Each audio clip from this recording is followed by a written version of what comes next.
Mesdames et messieurs, c'est toujours un réel plaisir de vous savoir nombreux devant vos écrans. Une fois de plus, prendre rendez-vous dans cette émission au cœur de la société, dont aujourd'hui, nous recevons quelqu'un que vous connaissez très bien et qu'on a manqué il y a très longtemps, que vous avez demandé. On a fait de notre mieux pour les retrouver aujourd'hui. C'est le coordonnateur national du mouvement Le Congo Debout, Jules Banzé Moulongo. Avec lui, nous allons parler de l'actualité en général et de tout ce qui se passe à travers la République démocratique du Congo. Monsieur Jules Banzé, merci de nous recevoir chez nous. Merci beaucoup, messieurs les journalistes. Et meilleurs vœux pour l'année 2022. C'est vrai que c'est une nouvelle année qui commence et ça va faire vraiment longtemps que vous n'êtes plus fréquent. On ne vous voit pas dans les chaînes de télévision, mais on a quand même réussi à mettre la main sur vous. Et une question me vient directement à l'esprit: comment se porte la République démocratique du Congo? En tout cas, la République démocratique du Congo se porte très mal. Très mal encore. Nous avons même dit que la gouvernance Kabila de 18 ans, et si on compare avec la gouvernance Tshisekedi de 3 ans, en tout cas les 3 ans dépassent les 18 ans à 100 degrés. Donc nous avons dit que la République démocratique du Congo se porte très mal aujourd'hui. Et vous êtes pratiquement la seule personne, je dirais, l'élève qui reste et qui continue à parler des œuvres de son père, votre père idéologique. On vient récemment de fêter sa disparition. Et qu'est-ce qui vous vient directement à l'esprit? Oui, merci beaucoup, monsieur le journaliste. Je voudrais d'abord revenir. Vous dites que je suis resté presque le seul élève qui parle de M. Laurent Désiré Kabila. Oui, mais il y en a plusieurs aujourd'hui, mais qui ne veulent pas parler de cette idéologie. Il y en a ceux qui incarnent l'idéologie de M. Laurent Désiré Kabila, mais qui ne veulent pas parler de cette idéologie. Pourquoi? Parce qu'ils ont besoin du pain. Voyez-vous, ils ne veulent pas aller en chômage. Nous les voyons à chaque jour ici. Mais ce sont des kabylistes, ils sont là, ils portent l'idéologie des Kabila. Mais parce qu'ils ne veulent pas aller en chômage, ils ont besoin du pain. C'est comme ça qu'ils n'en parlent pas. Laurent Désiré Kabila était un grand leader. Écoutez, il y a des gens qui sont en train de fuir l'idéologie de M. Laurent Désiré Kabila parce qu'il ne veut pas aller en chômage, parce qu'il manque du pain. Nous nous sommes dit qu'on ne quitte pas l'idéologie parce qu'on a perdu le pouvoir. Si on quitte l'idéologie parce qu'on a perdu le pouvoir, l'idéologie n'a plus son vrai sens de mot. C'est pourquoi nous continuons à suivre l'idéologie de M. Laurent Désiré Kabila jusqu'à la victoire finale. Pourquoi préférer un fils idéologique qu'un fils biologique? Vous savez, aujourd'hui dans ces pays, vous le remarquez bien, dans les églises, que dans le parti politique, quand un père a mis sa philosophie, son idéologie en place, vous comprenez que les gens qui viennent après le père, ils veulent implanter leur propre idéologie. Bon, je ne voudrais pas citer les gens comme celui qui a posé la question. Il doit quand même être éclairé. Bon, voyez aujourd'hui, quand vous regardez par exemple les églises, vous voyez le pasteur Sikatenda par exemple. Quand il est parti, vous voyez les fils qui viennent. Nous avons vu ça partout. On dit Nehema Ministries. Nous avons vu l'apôtre Mbie partir. Bon, je me demande, ça doit être la culture congolaise. Vous avez vu l'apôtre Mbie partir. Mais vous voyez le fils qui arrive, il dit Moïse Mbie Ministries. Donc ce n'est plus l'idéologie de son père. Ce n'est plus ce que son père était en train de faire, mais ça devient pour lui. C'est pourquoi nous avons dit on préfère un fils idéologique qu'un fils biologique. On nous a posé la question de savoir, mais Kabila, c'est un fils biologique de Laurent Désiré Kabila. Vous ne le préférez pas aussi? Nous avons dit non. Kabila incarne tous les deux. Il est en même temps fils biologique et en même temps fils idéologique, à moins qu'il le refuse lui-même d'être fils idéologique de M. Laurent Désiré Kabila. Il veut seulement rester fils biologique. Mais tous les deux, il est en même temps fils biologique et en même temps fils idéologique. Nous avons dit, vaut mieux préférer un fils idéologique qu'un fils biologique. Pour Kabila, on préfère son côté de fils idéologique que son côté de fils biologique, car là, il s'agit de sa famille. Parce qu'en République démocratique du Congo, parce que tous ces gens-là qui ont hérité de leur père, ils doivent savoir, ils sont là, parce que leurs pères ont existé et qu'ils ont mis leur intelligence, leur force, leur savoir-faire pour mettre en place ce qu'ils ont hérité aujourd'hui.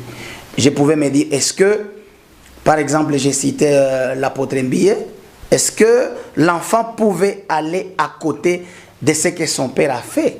Donc on détruit les fondements. Il faut venir construire dessus. C'est pourquoi nous avons dit un fils idéologique. Il faut prendre l'idéologie de celui qui t'a précédé, construire dessus et non venir détruire les fondements. On vous a vu au mausolée, vous avez rendu hommage à votre mentor, qui est M. Laurent Désiré Kabila. Mais une question avant de passer à l'actualité, est-ce qu'on peut aujourd'hui parler de M. Laurent Désiré Kabila sans parler de Lumumba, qui est pratiquement le modèle de M. Laurent Désiré Kabila? Oui, M. Laurent Désiré Kabila. Que vous allez parler de moins en moins de Lumumba, vous mettez plus un accent sur M. Laurent Désiré Kabila. Oui, deux choses s'invitent dans mon analyse. La première des choses, c'est que je n'ai pas vu Lumumba. La deuxième des choses, c'est que j'ai vu M. Laurent Désiré Kabila. C'est M. Laurent Désiré Kabila qui m'a porté. Moi, je peux dire, je suis fils idéologique de M. Laurent Désiré Kabila, mais M. Laurent Désiré Kabila peut l'être pour Lumumba, n'est-ce pas? Je ne peux pas sauter celui qui m'a porté, celui qui m'a donné naissance. Mais si lui, il y a quelqu'un d'autre qui l'a donné naissance, c'est Lumumba. Lui peut être lumumbiste, mais moi je suis kabiliste parce que je suis né de lui. Vous comprenez? Donc si moi je me déclare kabiliste, bon, le Kabila lui-même peut se déclarer lumumbiste. Bon, c'est blanc bonnet et bonnet blanc. On ne peut pas avoir deux pères idéologiques. Je me dis aujourd'hui, en même temps, mon père idéologique c'est Lumumba, mon père idéologique c'est Laurent Désiré Kabila, c'est de la folie. Et donc si Lumumba l'était pour Laurent Désiré Kabila, Laurent Désiré Kabila l'est pour moi. Je pense qu'à la maison, chacun de nous tire ses conclusions et ça a l'air intéressant. Il y a actuellement l'UDPS qui gère les affaires, qui dirige la nation congolaise. J'aimerais bien avoir votre commentaire par rapport à la gestion de la nation. Mais bien avant ça, il y a un incident malheureux qui s'est produit et qui a conduit directement à ce qu'on puisse aujourd'hui remettre en question, c'est-à-dire l'évolution ou encore la présence de Jean-Marc Abound, qui est le président AI de l'UDPS au sein de ces partis présidentiels. Vous, comment vous avez, à votre niveau, conçu et analysé cet incident qui s'est produit? C'est ça le mal d'avoir les dirigeants qui n'ont pas travaillé quelque part, mais pas dans une boutique bien structurée. Parce que tous ces gens que vous nous citez là, si nous pouvons suivre la genèse, ce sont des gens qui n'ont travaillé ni dans des magasins, ni dans des boutiques bien structurées. S'ils ont travaillé dans des magasins ou dans des boutiques, c'est que c'était des magasins et des boutiques implantés en désordre. Ce qui s'est passé aujourd'hui, ce qui s'est passé avec Abound, GR et la police, c'est la conséquence de ce que je suis en train de dire. Imaginez, dans le règne de Kabila, on n'a pas vu tout ça. Aujourd'hui, on en voit de toutes les couleurs. Bon, la cousine, je sais pas, la cousine, la sœur ou qui que ce soit, de Félix Tshisekedi qui s'érige en potentat et qui roule en sens unique. Vous comprenez? C'est déjà une infraction. C'est la famille de Félix Tshisekedi qui devait donner de l'exemple. leur existant devait nous servir de l'exemple. C'est eux qui doivent suivre la ligne directrice pour ne pas discréditer le pouvoir de leurs faux frères. Mais c'est eux qui sont les premiers à savoir marcher sur les lois de la République. C'était déjà une infraction. Il se rencontre avec Kaboun, ce n'était pas son premier forfait, parce que nous suivons à tout moment. Il a déjà troué les pneus de paisibles citoyens, mais là on n'avait pas réclamé. Quand on a trouvé mes pneus, on ne réclame pas. Quand on a trouvé les pneus de M. Shadrach ou de M. Patrick, on ne réclame pas. Bon, les jours que l'incident se produit devant la sœur ou la cousine du chef de l'État, ça capote. Bon, les deux déjà se retrouvent dans l'infraction. L'erreur d'avoir des dirigeants qui n'ont pas été quelque part. Des dirigeants qu'on nous a imposés. Et donc, Kabound entre en infraction. Ce n'était pas ses fonctions. Il est premier vice-président de l'Assemblée nationale. Est-ce que c'est son rôle? Comprenez? Soit il devait être là, il arrête les autres, il s'est dit, écoutez, il appelle le général Kassongo sans descendre sa jeep, sans pour autant faire quelque chose. Il y a un fugitif ici qu'il faut arrêter, mais nous l'avons vu à la télé, Kabound lui-même descendre, aller dire à quelqu'un dans sa jeep, écoutez, ce n'est pas ça. Donc il descend jusqu'au plus bas niveau. Il n'a pas compris qu'il était le vice-président, le premier vice-président de l'Assemblée nationale, la deuxième institution du pays. Donc il n'a pas compris. Il se croyait là où il était avant. Vous comprenez? Il se croyait là où il était avant, sans comprendre qu'il est déjà premier vice-président de l'Assemblée nationale. Voilà le problème. Il sort ce policier pour aller désarmer la garde républicaine. En tout cas, c'est encore une autre infraction. Il ne pouvait pas le faire. La République démocratique du Congo n'est dirigée que par un seul président. Félix Antoine Tshisekedi, malgré sa mauvaise gouvernance. Mais il est quand même président de la République. Bon, quand Kabound va désarmer sa garde, donc automatiquement c'est le président de la République qu'on est en train de désarmer. C'est comme pour dire, on peut désarmer le président de la République à tout moment. Et la garde républicaine s'est dit, écoutez, on opérait à la résidence de Jean-Marc Kabound pour tirer notre vengeance. Là, deux questions me viennent en tête. Est-ce que c'est le chef de l'État, Félix Antoine Tshisekedi, qui les a envoyés pour se donner de la valeur? Est-ce que ce sont eux-mêmes les militaires de la GR qui se sont dit, en tout cas on ne peut pas descendre comme ça, sinon chaque jour on viendra... Dans un état de droit, on ne se rend pas justice. C'est ce que je viens là-bas. Ils sont allés, ce sont deux questions d'abord à répondre. Est-ce que c'est le chef de l'État qui les a envoyés? Est-ce que c'est eux-mêmes qui se sont dit, nous avons honte, nous devons quand même faire voir à la face du monde que les Banamoura existent? Si ces deux questions-là sont répondues, si c'est le chef de l'État qui les a envoyés, et si c'est eux-mêmes qui se sont dit, nous voulons quand même tirer vengeance, ça veut dire que le chef de l'État eux-mêmes commettent une infraction, parce que dans un état de droit, on ne peut pas se faire justice. Il y a des instances qui sont habilitées à convoquer le vice-président de l'Assemblée nationale, et ainsi savoir comment le dossier va évoluer. C'est pourquoi je vous dis, nous sommes dans un pays dirigé par des gens qui n'ont pas été préparés. S'il y avait une préparation depuis très longtemps, on devait quand même, il y a ce qu'on appelle un bureau d'études, ils ont une chambre des opérations. Bon, quand un problème comme ça arrive, ils se retirent dans un bureau d'études, ils se retirent dans une chambre des opérations, où on étudie tout ça, et on sort une résolution. Mais si les gens qui n'ont pas été préparés, des gens qui n'ont pas travaillé quelque part, qui ne connaissent pas comment on fonctionne, qui agissent pas à travers l'intelligence, mais par le cœur, ça ne peut qu'aboutir à ce que nous avons vu comme scandale. Et pensez-vous qu'il y aura des incidences palpables au sein de l'Union sacrée de la nation, bien que vous n'êtes pas concerné ni de près ni de l'autre? Bon, quelle incidence par exemple? Parce que je me dis, déjà, l'échec de l'Union sacrée est déjà présumé.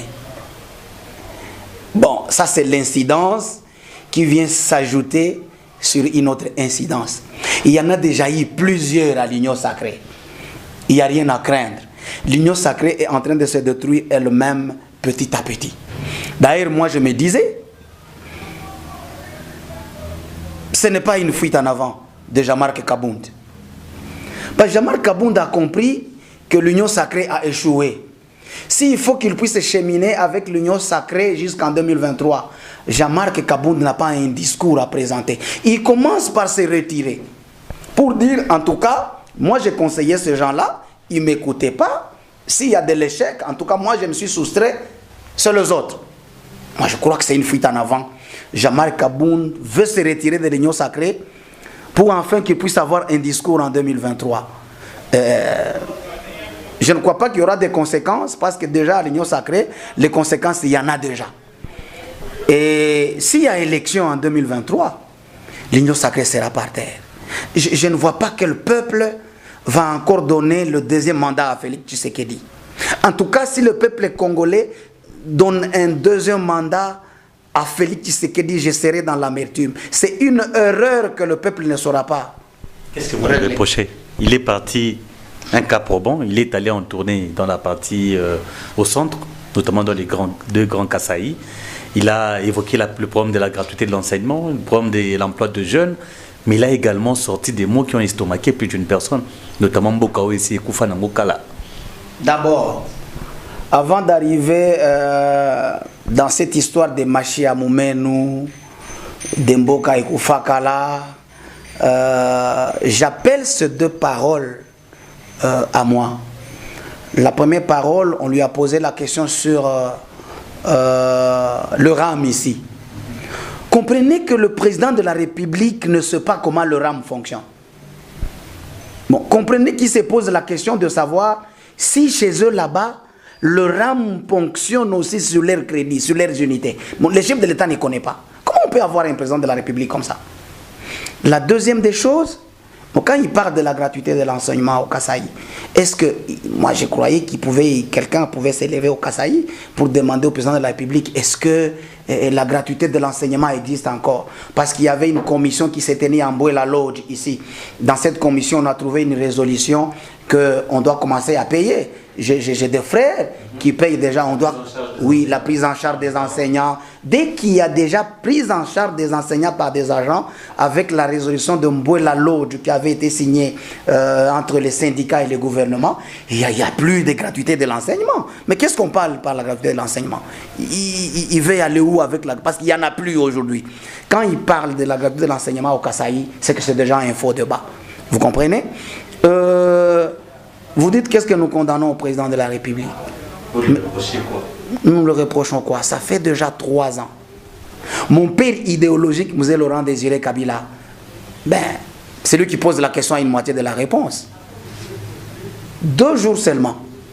Mouzé est là, 2 jours seulement, les choses commencent par changer. Mais Tshisekedi est là, 3 ans, les choses ne changent pas. Vous comprenez? J'ai dit ça même hier, quelque part, qu'il a trouvé 1,5 milliard de dollars en banque. Mais mon père spirituel, mon père idéologique n'a rien trouvé. Il a trouvé de nouveaux aïs qui ne pouvaient plus fonctionner. Il fabrique le franc congolais. Ce que je retiens, c'est quoi? Il n'avait jamais dit ce sont ces moboutistes-là qui ont tué les pays pendant 32 ans. Non. Il a hérité l'actif et le passif.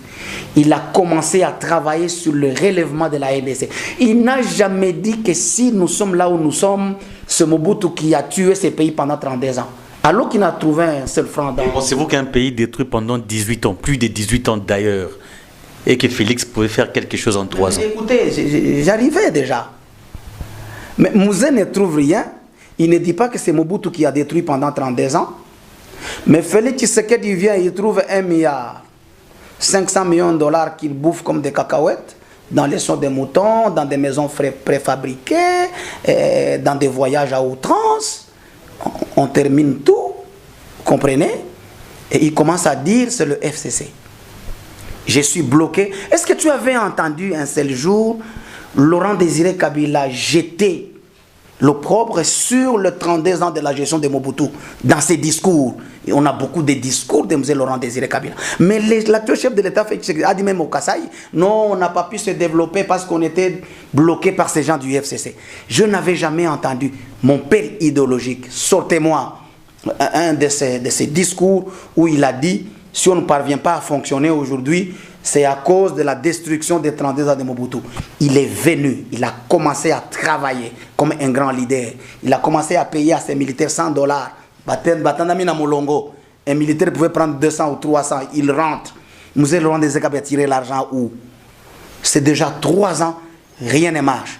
Le comble en est que... On a hérité de lui une guerre interminable dans la partie est de la RDC. Comment le pays qui avait été détruit pendant 18 ans, Félix Tshisekedi devait l'arranger pendant seulement 3 ans.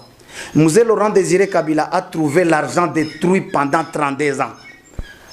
Pas un seul franc en banque. Et il a redressé dans combien de temps? Vous comprenez? C'est une fuite en avant. La gouvernance actuelle, c'est une question du leadership. Il ne faut pas qu'on fouille des histoires pour nous dire non, ça a été détruit pendant 18 ans, on ne saura pas l'arranger pendant 3 ans. Mais M. Laurent Désiré Kabila a trouvé un pays détruit pendant 32 ans. Mais une année seulement, les gens ont compris qu'il y a quelqu'un à la tête du pays. C'est une question du leadership. Et le comble encore, le chef de l'État, bon, ça m'a estomaqué un peu. On lui pose la question à Goma, nous voulons savoir quel est ton salaire. Il pose même la question, attention. Est-ce que voulez-vous que je vous parle de tout mon cœur? Voulez-vous que je vous parle de tout mon cœur? Et le journaliste a dit oui. Il dit je ne connais pas mon salaire. Écoutez, je reviens dans l'épistémologie. Hein? Quand on suit, on comprend l'enchaînement logique de quelqu'un. En tout cas, je ne connais pas mon salaire. Je prends 2 choses là-bas. C'est quand je voyage, tout ce qui me reste dans le voyage, j'ai fait grand chose. 1, j'ai compris que le président de la République provoque de voyages pour que l'argent reste afin qu'il puisse faire beaucoup de choses. C'est lui-même qui a dit quand les journalistes lui posaient la question. Donc, je ne connais pas mon salaire, c'est quand je voyage. De mon retour, de cet argent qui reste là, j'ai fait beaucoup de choses. Je me dis, ah bon, en tant qu'analyste, en tant que technocrate, je me dis, ah bon, c'est pourquoi il multiplie le voyage. Donc, il ne connaît pas son salaire, il multiplie le voyage pour que l'argent qui va rester de ce voyage, qu'il fasse quelque chose. La deuxième chose que j'ai retenue dans l'enchaînement logique, voilà la phrase avec laquelle il termine. Bon, de toutes les façons, je sais que ce n'est pas grand-chose. Mais tu as dit, je ne connais pas mon salaire. Prends bien cette vidéo-là et tu dis là, en tant que technocrate. Il dit, je ne connais pas mon salaire. C'est quand je voyage, et ce qui reste, j'ai fait beaucoup de choses. Il vient chiter, c'est comme une dissertation. N'est-ce pas? L'introduction, le développement et la conclusion. Mais il vient chiter avec la conclusion qui balaye tout. Il dit, de toutes les façons, je sais que ce n'est pas grand-chose. C'est qu'il connaît son salaire, mais il sait que ce n'est pas grand-chose. C'est pourquoi il voyage, pour que ce qui reste, qu'il puisse ajouter à son salaire. Mais nous avons l'impression que vous ne lui avez même pas accordé des chances, même avant qu'il commence. Vous saviez déjà qu'il allait échouer, apparemment. Bon, lui accorder quelle chance? On lui a accordé, il est là. Si on ne lui avait pas accordé la chance, c'est qu'il serait déjà parti de son fauteuil. Mais quand quelqu'un est là comme président de la République, vous voulez encore quelle chance? Quelqu'un qui est là en train de voyager, en train de tenir les conseils des ministres, autant de conseils des ministres, chaque vendredi. Et vous voulez, c'est ça la chance qu'on lui donne. La chance qu'on lui donne d'être encore président de la République. La chance qu'on lui donne de tenir le conseil des ministres, d'élaborer des projets de développement pour la RDC. Mais quelle chance on ne lui a pas donné? Si on ne lui avait pas donné de la chance, c'est qu'il ne serait pas président de la République. Si on ne lui avait pas donné de la chance, on devait faire obstruction aux tenues de ses conseils des ministres, à ses voyages à l'étranger comme à l'intérieur du pays. Et si on ne lui avait pas donné de la chance, on devait faire obstruction au programme Tchilé-Gelou. Si on ne lui avait pas donné de la chance, on pouvait refuser son contrat avec le Rwanda de la construction de 2 usines pour l'or et pour le coltan. Mais quelle chance on ne lui a pas donné? On lui a tout donné comme chance. Et même, on donne au chef d'État la chance de piloter les projets qui n'ont jamais été pilotés par la présidente de la République. Le projet d'une nation, d'un pays, sont pilotés par la primature. Mais aujourd'hui, il y a beaucoup de projets, tels que le projet Tchilé-Gelou, piloté par Bilomba. Et ça, ce n'est pas une chance.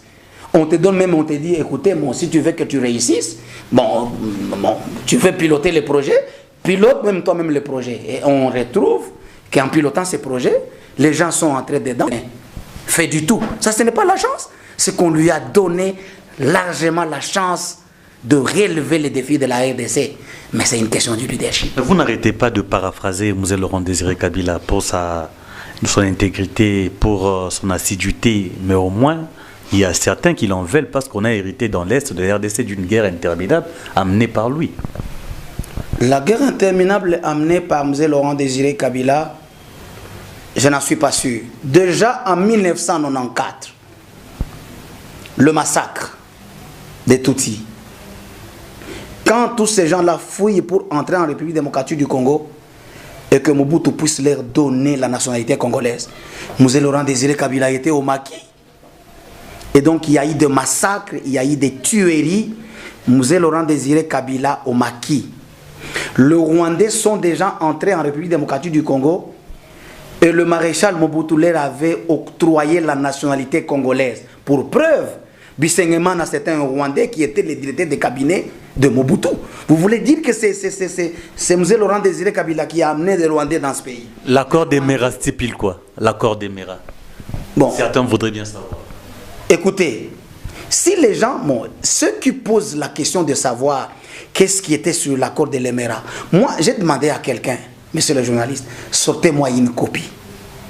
Sortez-moi une copie, on parle devant les évidences.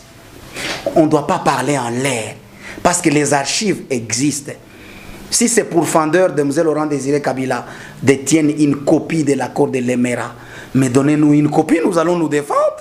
Mais je n'ai jamais vu une seule copie de l'accord de l'Emera signé par M. Laurent Désiré Kabila. Il le dit seulement dans les médias, il le dit dans les réseaux sociaux. On a signé l'accord de l'Emera, on doit donner une portion aux Rwandais, au machin. Et pourquoi son fils n'a pas donné? Si M. Laurent Désiré Kabila avait signé de tels accords, pourquoi lui-même n'a pas donné? Et pourquoi son fils n'a pas donné? Mais nous comprenons aujourd'hui que si on donne à cette gouvernance encore 10 ans, ils vont donner sans accord. Oui, ça se voit. Parce que le Rwanda devient pratiquement imparable. La gestion de l'état des sièges, comment ça se passe? Vous donnez encore une chance à la 15e prorogation? En tout cas, moi, je ne donne pas de la chance. J'ai été à l'est du pays au mois d'août de l'année passée. On a fait des statistiques. On a trouvé que des tueries qui étaient là avant l'état d'urgence ont triplé alors qu'on est dans l'état d'urgence. Mais quel est l'intérêt de l'état d'urgence? C'est là où je pose la question. On avait plus de 130 quelques groupes armés dans la gouvernance Kabila. Kabila n'a pas décrété l'état d'urgence. Mais Kabila, il quitte le pouvoir, il a fait la reddition de tous les groupes armés. Si je ne me trompe pas, on est parti de 130 quelques, si je ne me trompe pas selon les statistiques, à quelques 19 groupes armés. Ce sont ces 19 groupes armés que Félix Tshisekedi retrouve dans ces pays. Kabila a fait la reddition de 100 et quelques groupes armés à 19 groupes armés. Mais quelqu'un condamne. C'est pourquoi je te dis que c'est une question de leadership. Et puis j'ai toujours dit que ce pays doit être dirigé par un militaire. Et on passe aujourd'hui des attentats, des incursions rebelles à des attentats... Oui, pratiquement on passe des incursions terroristes, des gens qu'on était en train d'égorger. Mais excusez-moi, on passe des incursions, des tueries. Maintenant, c'est des attentats avec des bombes, des véhicules avec des bombes. Aujourd'hui, c'est plus pire. Kabila laisse. C'est pourquoi je me dis, ce pays doit être dirigé par un militaire. Si ce n'est pas un militaire, par quelqu'un qui a quand même goûté à la sécurité du pays. Il a été dans la police, il a été dans l'armée, il a été dans le service de sécurité. C'est celui-là qui doit diriger ces grands Congo. Ce n'est pas quelqu'un qu'on ramasse qui ne connaît pas la sécurité, qui ne connaît pas les fonctionnements. Il y a un point commun, la dictature. Non, ça c'est pas la dictature. Tous ces gens-là ont un point commun, c'est la dictature. Non, c'est pas la dictature. Joseph Kabila, c'était un militaire qui s'est désengagé. Mais il a accepté de donner le pouvoir à un opposant. C'est ce que vous appelez la dictature. Il dit, écoutez, bon, il avait toutes les possibilités. Il avait l'armée, il avait la GR. C'est Banamoura qui est allé saccager Kabound là-bas. Devait le faire chez Félix Tshisekedi à Limete. Ils se disent, écoutez, celui-là ne doit pas passer président de la Belgique. Allez, les Banamoura, aller à Limete comme ils sont allés chez Kabound. Il prend fuite, il prend son avion, il va en Belgique. Il avait l'armée, il avait les autos blindés. Il avait la justice entre ses mains. Il avait le Parlement. Il avait le Sénat, Joseph Kabila. Il avait la primature. Donc il avait tous les atouts de dire, écoutez, Tshisekedi ne devient pas président, on donne la présidence à Shadari. Pourquoi il donne? C'est ça la démocratie. C'est ce que vous appelez la dictature. Et José Kabila n'était pas un militaire. C'est qui peut-tu avoir un militaire ou quelqu'un qui était dans l'armée, qui s'est déjà désengagé, qui s'est déjà démobilisé, mais qui connaît les rouages de la sécurité. C'est celui-là qui viendra diriger ce pays. Il y a les militants, les sympathisants, la population katangaise qui exigeait la libération du pasteur Ngoï Mulunda. Vous êtes ressortissant du coin, vous avez un commentaire. Mais on est en train de libérer tout le monde ici. Mais on libère même Kamere qui avait été condamné d'abord 20 ans, puis 13 ans. Mais on les libère et ils montent dans l'avion, ils débarquent en France. Et pourquoi pas Ngoï Mulunda? Il est en conditionnel pour des soins de santé. Ici, je ne parle pas comme étant un Katangais, je parle comme étant un leader national. Et pour autant que je parle pour Ngoï Mulunda, je parlerai pour quelqu'un d'autre qui n'est pas de ma province. Parce que le mouvement Le Congo Debout fonctionne sur l'échiquier national. Et donc, le chef de l'État a signé une ordonnance de mise en liberté quand il était encore dans sa tournée au Kasaï, n'est-ce pas? Mais pourquoi Ngoï Mulunda n'est pas dedans? Alors ce qu'il nous dit, c'est de l'acharnement. Il devient automatiquement un prisonnier politique. Qu'est-ce qu'on le reproche? C'est pourquoi les gens se sont dit, écoutez... Ce n'est pas Tshisekedi qui l'a enfermé. Bon, même si ce n'est pas... Est-ce que tous ces gens-là qui sont sortis par la grâce présidentielle, c'est Tshisekedi qui les a enfermés? Faites allusion au colonel Edi Kapente. Mais il a été condamné à perpétuité. Vous comprenez? 19 ans après, il est dehors. Il y a des gens qui sont sortis de partout. Et vous dites que c'est Tshisekedi qui les a emprisonnés. Edi Kapente, c'est Tshisekedi qui l'a emprisonné. Kamere, c'est Tshisekedi. Je peux en compter plus de 10 parce qu'on n'a pas le temps. Tshisekedi ne les a pas emprisonnés, mais il a le pouvoir de signer une ordonnance de la grâce présidentielle pour la mise en liberté. Mais tous ces gens-là sont sortis. Pourquoi Mulunda n'est pas sur la liste? C'est pourquoi les gens se sont levés. Ce ne sont pas seulement les Balubakati, ses frères, non. En Union katangaise, là, il y a les Rundes, il y a tout le monde qui se sont levés. Et il y a même les gens du Bas-Congo. Le Katanga, c'est une terre hospitalière. Et il y a même les gens du Bas-Congo qui manifestent. Vous comprenez, contre cette injustice. Et il y a même les gens du Bandundu et de Kinshasa qui sont en train de manifester. Ce ne sont pas seulement les Lubakati, ce ne sont pas seulement de Katangais, non. Toute la communauté katangaise, les gens de Bandundu, les gens du Kasaï, il y a les gens du Kasaï là-bas. Vous croyez que là, au Katanga, tous les Kasaïens sont pour Félix Tshisekedi? Non. Là, vous allez aussi me dire, n'est-ce pas, que Raimo Tshibanda n'est pas Kasaïen, parce que celui qui est le président de la commission de crise du FCC. Mais ce ne sont pas tous les Kasaïens qui sont pour Félix Tshisekedi. C'est qu'actuellement là, il y a même des Kasaïens qui sont en train de marcher à Lubumbashi pour que Ngoï Mulunda puisse sortir afin de lutter contre cette injustice implantée par la gouvernance actuelle. Qu'est-ce que ça vous fait quand vous constatez de transhumance de nos hommes politiques qui, hier, étaient avec Joseph Kabila? À peu près de 18 ans, ils ont géré avec lui et aujourd'hui, naturellement, ils traversent pour aller chercher à gérer une fois de plus avec Félix Tshisekedi. La seule chose que je sache, c'est le manque de l'idéologie politique fixe. Ce sont des gens qui sont entrés en politique pour chercher des postes. Vous savez, tous ces gens-là ne veulent pas rester des chômeurs. Vous comprenez? Il y a même quelqu'un qui m'a dit, écoutez, monsieur... Il ne supporte pas la faim. Il ne supporte pas la faim. Il me dit, écoutez, monsieur, vous croyez que moi j'ai fait mon parti politique pour rester à l'opposition? Regarde, un type comme ça, c'est pas un homme politique. L'objectif, c'est de conquérir le pouvoir à tout prix. Et le conserver le plus longtemps possible. Est-ce que quitter le FCC vers l'Union sacrée, c'est ça la conquête du pouvoir? C'est pas ça la conquête du pouvoir. Quand on a mis un parti politique en place comme le MLCD, la conquête du pouvoir, c'est que un jour que je sois candidat président de la République, Félix Tshisekedi est parti, le MLCD prend le pouvoir pour réaliser notre vision sur le Congo. Mais les gens là qui disent, écoutez, c'est la conquête du pouvoir, ils quittent le FCC pour aller à l'Union sacrée, non, ils vont aller chercher du pain. Ils ne veulent pas être des chômeurs. Pourquoi? Parce que quand ils étaient au pouvoir, ils se sont lancés dans la boisson, dans des femmes, dans des voyages. Ils n'ont pas eu à économiser, à investir. Ils se sont dit, écoutez, tout on a terminé dans des femmes. On a terminé dans des boîtes de nuit et dans des voyages. Maintenant qu'on n'a plus rien, on ne peut pas rester des chômeurs, nous devons aller à l'Union sacrée. Et c'est ce que j'ai dit.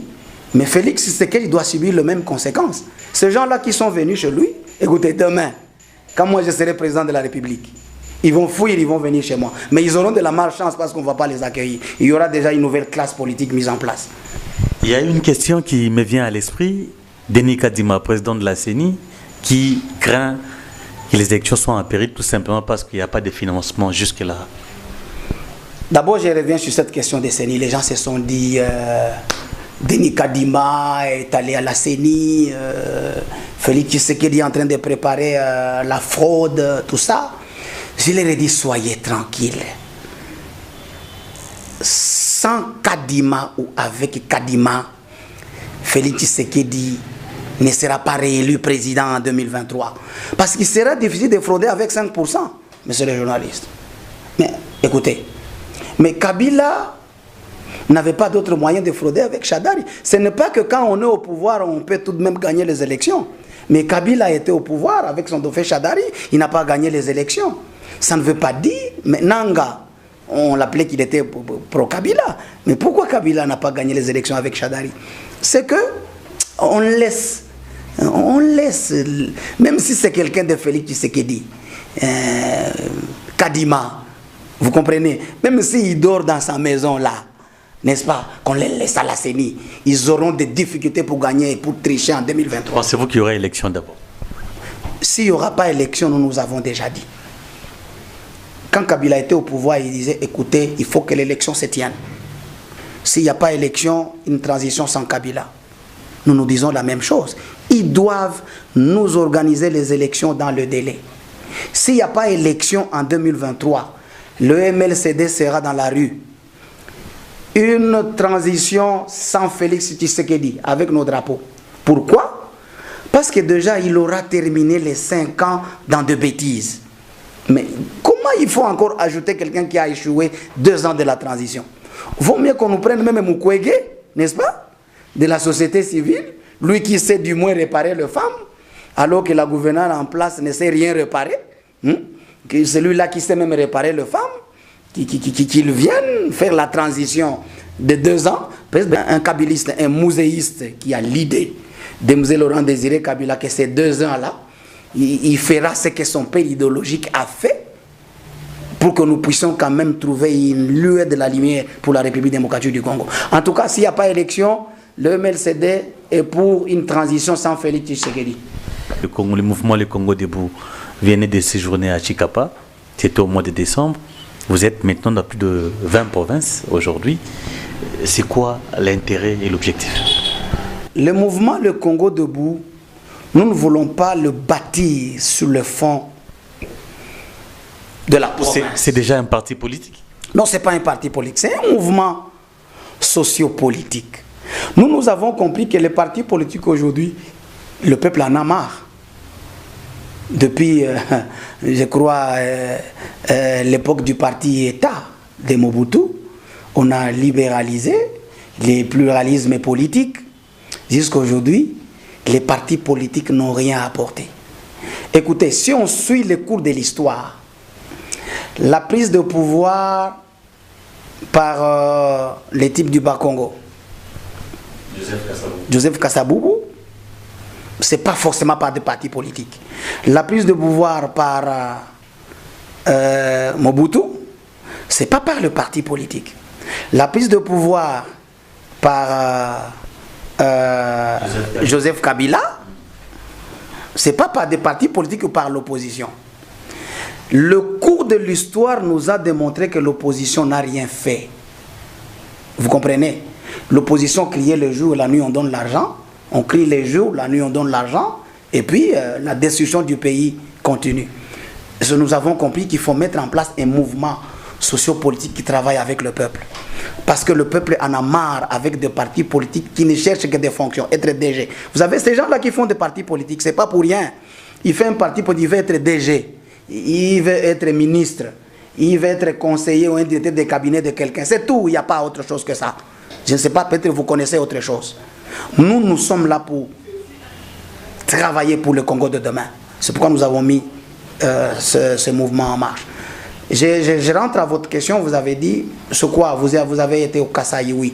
Je disais, nous ne voulons pas bâtir le mouvement Le Congo Debout sous le fond de la province, du tribalisme ou du régionalisme. Nous nous sommes dit, le mouvement Le Congo Debout, c'est un mouvement national. Il y a des gens qui ont fait leur parti politique et c'est seulement implanté chez eux, n'est-ce pas? Vous allez voir peut-être quelqu'un qui a un parti politique, il est du Olomami, son parti politique est dans le tonus, dans le Olomami. Vous allez voir peut-être que celui qui a son parti politique ici, il est du Kivu, son parti politique n'a du tonus qu'au Kivu.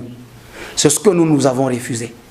Nous avons dit, comme nous sommes dans les 22 provinces, vous allez voir d'ailleurs avec le mouvement Le Congo Debout, que le mouvement Le Congo Debout a plus du tonus dans les provinces hors du Grand Katanga. Vous comprenez?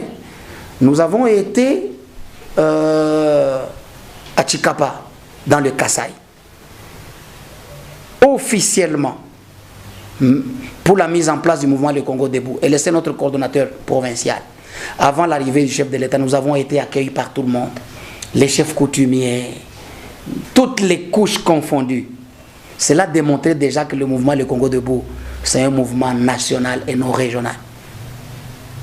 Notre but, qu'à la fin de cette année, que nous puissions conquérir toute la RDC. Il nous reste 4 provinces pour que nous puissions conquérir, et puis nous commençons l'étape de la redynamisation vers le début 2023. Et pour dire que le MLCD ne sera jamais un parti politique. La politique n'est pas statique, la politique est dynamique. Tout peut changer. La politique a fait une migration, vous comprenez? Je ne peux pas vous dire aujourd'hui que le MLCD ne sera pas un parti politique demain, mais quand le MLCD sera un parti politique, vous me tiendrez pour menteur. Et comme la politique est dynamique, selon le cours de temps, selon ce que nous sommes en train de voir les pays cheminer, bon, je ne peux pas te dire oui ou non aujourd'hui. Laissons le temps au temps. Le temps, c'est un meilleur allié. Un petit message, un mot de la fin à tous vos collaborateurs, à tous vos administrés, les gens que vous dirigez, qui vous suivent de partout puisque nous sommes. Avant de lancer un message à mes collaborateurs et à tous mes administrés au peuple, je voudrais lancer le message à 2 personnes. Je voudrais lancer un premier message au sénateur à vie, Joseph Kabila, et le deuxième message à son excellence, M. Félix Tshisekedi. Mais le message du président Félix Tshisekedi, je me mettrai dans la peau de son conseiller. Le premier message que je lance au sénateur à vie Joseph Kabila, c'est que bravo, il a compris. S'il lui était donné la possibilité de refaire les choses, il aura déjà compris les politiciens congolais. Il aura déjà compris tous ces gens qui sont en train de chercher du pain. Si il lui avait été donné le temps de le refaire, c'est qu'il aura déjà compris. Même s'il lui sera encore donné le temps de préparer un dauphin, n'est-ce pas, pour les élections de 2023, il aura déjà compris le Congo et ses politiciens. Bravo, c'est ce que nous avons imaginé depuis très longtemps, que tous ces gens-là qui n'étaient là que pour induire en erreur devaient partir. Nous lui disons, Raïs, attends jusqu'au départ de la dernière vague pour que tu puisses construire une nouvelle classe politique congolaise si tu as les ambitions de retourner en politique. Si, et seulement si tu as les ambitions de retourner en politique. Ne reviens pas avec ce genre-là, reviens avec une nouvelle classe politique. Des gens non corrompus. Ça, c'est le message au Raïs Joseph Kabila. Le message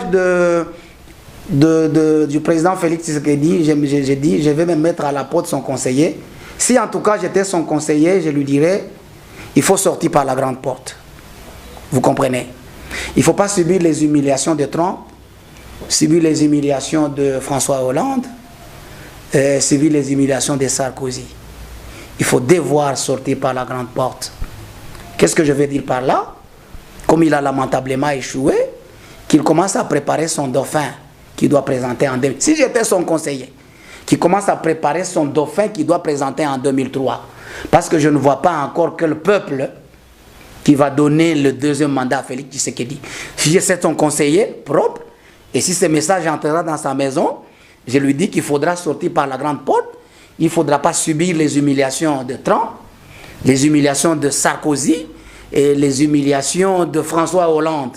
qui n'ont fait qu'un seul mandat et qui ont fait le forcing d'aller aux élections, et le peuple les a humiliés. Ont sorti par la grande porte et revenir après serait peut-être pour lui quelque chose de génial. Et au peuple congolais d'être prêt. Au peuple congolais de se choisir des dirigeants dignes de relever les défis du Congo. J'ai dit au peuple congolais, vous pleurez aujourd'hui, non, Félix Tshisekedi ne dirige pas bien, l'impio du monde sur les marchés, machin, machin. Mais c'est vous qui avez porté le choix, ces dirigeants. Mais je sais que peuple, vous avez déjà compris que le choix que vous allez faire en 2023, ça ne sera pas par erreur. Si vous avez déjà fait le choix par erreur, ce que le choix qui sera fait en 2023, ce ne sera pas le choix d'erreur, car ça sera irrécupérable. Tenez-vous prêts en 2023, nous allons aux élections. Si c'est vous qui avez mis ces dirigeants en place, et nuit, pour que nous puissions bâtir un Congo grand et prospère, pour que nous puissions avoir des dirigeants à la hauteur de ce grand Congo. Je vous remercie. Ce message du coordinateur national du mouvement Le Congo Debout que nous montons un point final à notre mission de ce soir. Merci à vous de l'avoir suivi et restons branchés sur la télévision démocratique. Au revoir.